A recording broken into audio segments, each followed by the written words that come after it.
Bwana Yesu asifiwe sana. Nimesema Bwana Yesu asifiwe. Kama unayo furaha sema haleluya. Sema tena haleluya. Bwana Yesu asifiwe sana. Ni siku nyingine tena ambayo Bwana ameifanya, na ni siku njema ambayo Bwana ametupa fursa na nafasi ya kuweza kusikia maneno yake matakatifu. Bwana Yesu asifiwe sana.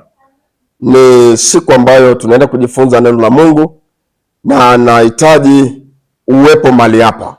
Moyo wako uwepo mahali hapa, roho yako uwepo mahali hapa, nafsi yako uwepo mahali hapa. Haleluya. Maana neno la Mungu ni roho na tena ni uzima. Amen. Bwana Yesu asifiwe. Somo letu siku ya leo linasema Mungu anakuwa wapi mambo mabaya yanapotokea kwa watu wema. Amen. Where is God when bad things happen to good people? Amen. Mungu anakuwa wapi mambo mabaya yanapowatokea watu wema? Where is God when bad things happen to good people? Bwana Yesu asifiwe. Leo Mungu ameleta jibu la swali hili ambalo watu wengi wanajiuliza mara kwa mara wanapokuwa kwenye changamoto. Bwana Yesu asifiwe sana. Wakati wowote mtu mwema anapopatikana na changamoto au anapopata matatizo, mara zote swali la kwanza ni Mungu yuko wapi? Where is God? Haleluya. Hilo limekuwa swali ambalo watu wengi wanajiuliza wanapopatwa na changamoto. Wanauliza Mungu yuko wapi? Mbona ameniacha? Mbona amenisahau? Mbona yuko mbali nami? Mbona hanijali? Hayo ni maswali ambayo watu wengi wao wanajiuliza. Amen. Na nataka ufahamu kwamba sio wewe tu unayejiuliza maswali kama hayo unapopatikana na mambo mabaya. Biblia inatufahamisha katika kitabu cha Mathayo sura ya 27 mstari wa 46 kwamba hata Yesu alipokuwa kwenye mateso makali, Yesu, Biblia inasema, alilia akisema, Mungu wangu, Mungu wangu, mbona umeniacha? Hata Daudi pia Biblia inasema katika kitabu cha Zaburi 22 mstari wa 1 kwamba hata Daudi alipopita kwenye maumivu makali, Daudi pia alilia akisema, alisema, Mungu wangu, Mungu wangu, mbona umeniacha? Mbona uko mbali na wokovu wangu? Mbona umelala? Mbona umenificha uso wako? Mbona umesahau kuonewa kwangu? Bwana Yesu asifiwe sana. Kwa watu wengi wamekuwa wakiuliza wanapopita kwenye mateso, wanapopita kwenye magumu, swali la kwanza ni kwamba Mungu yuko wapi? Mbona haonekani? Mbona hajidhihirishi? Mbona yuko mbali na mimi? Mbona amenisahau? Haleluya. Daudi anasema, mbona uko mbali na wokovu wangu? Mbona umenificha uso wako? Haleluya.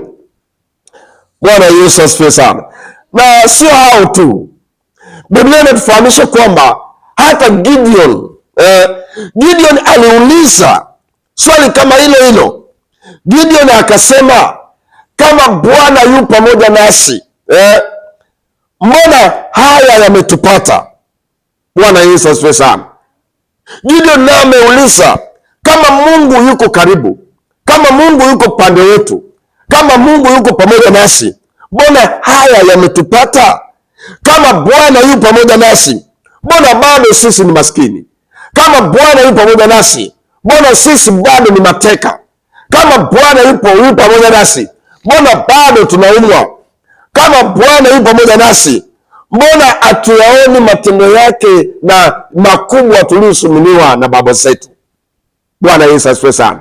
Gideon alifika akauliza, yako wapi matendo ya Mungu ya ajabu tuliyosimuliwa na baba zetu? Hapo ni Waamuzi, kitabu cha Waamuzi sura ya 6 na ule mstari wa 13. Bwana Yesu asifiwe sana. Kwa hiyo imekuwa ni nature ya binadamu, anapopatwa na matatizo makubwa, anapopita kwenye changamoto nzito, swali la kwanza ni Mungu yuko wapi? Haleluya! Matendo yake makuu yako wapi? Wema wake uko wapi? Utukufu wake uko wapi? Huruma zake ziko wapi? Neema yake iko wapi? Bwana Yesu asifiwe sana. Kwa hiyo maswali kama haya bado yanaulizwa na watu hata leo. Bwana Yesu asifiwe sana. Watu wengi bado wanauliza maswali kama haya. Watu wengi bado wanajiuliza kwamba mbona Mungu anaonekana karibu sana wakati wa furaha? Watu wengi wanajiuliza mbona Mungu anaonekana karibu sana wakati wa shibe? Watu wengi wanajiuliza mbona Mungu anaonekana kwamba yuko karibu sana wakati wa amani? Watu wengi wanajiuliza mbona Mungu anaonekana kuwa karibu sana wakati wa afya njema? Na wengi wanajiuliza mbona Mungu anaonekana kuwa mbali wakati wa mateso? Mbona Mungu anaonekana kuwa mbali wakati wa changamoto? Mbona Mungu anaonekana kuwa mbali wakati wa vita? Mbona Mungu anaonekana kuwa mbali wakati wa magonjwa? Mbona Mungu anaonekana kuwa mbali wakati wa kesi?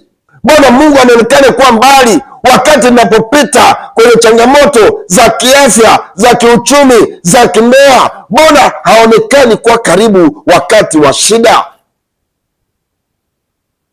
Haleluya! Bwana Yesu asifiwe sana.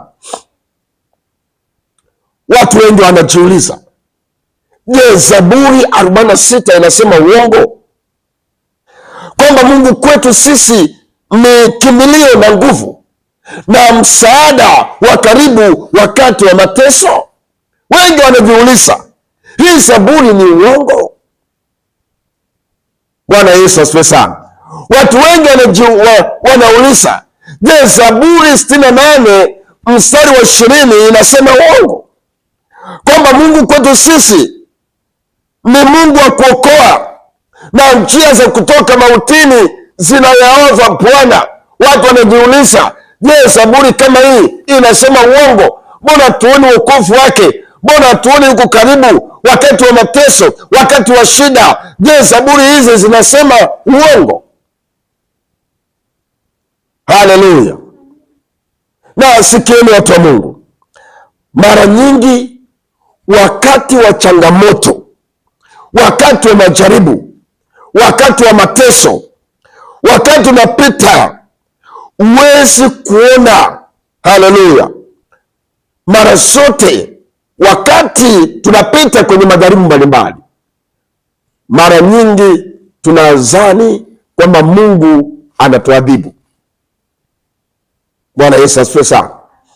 Mara nyingi tunapopita kwenye changamoto mbalimbali, huwa fikra zetu au mawazo yetu tunaona kama vile Mungu anatuadhibu, au mara zote tunaona kama Mungu ametuacha kama yatima katika changamoto zetu. Mara zote tunaona kama Mungu ametuacha tufie kwenye matatizo yetu. Bwana Yesu asifiwe sana. Lakini nataka ufahamu siku ya leo kwamba wakati wowote unapopita kwenye mateso, wakati wa mateso, wakati wa majaribu, wakati unapita kwenye hali ngumu, sio kwamba Mungu amekuacha, sio kwamba Mungu amelala, sio kwamba Mungu amekuficha uso wake, sio kwamba Mungu hajali, sio kwamba Mungu haoni.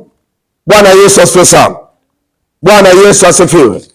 Nataka ufahamu siku leo kwamba wakati wowote unapopita kwenye changamoto au wakati wowote unapojikuta kwenye matatizo mazito, mara zote Mungu yuko busy, haleluya, akifanya kazi yake ya kuokoa. Mara zote Mungu yuko busy akifanya kazi yake ya kuinua. Mara zote Mungu yuko busy akifanya kazi yake ya kubariki, kazi yake ya kurejesha, kazi yake ya kufariji, kazi yake ya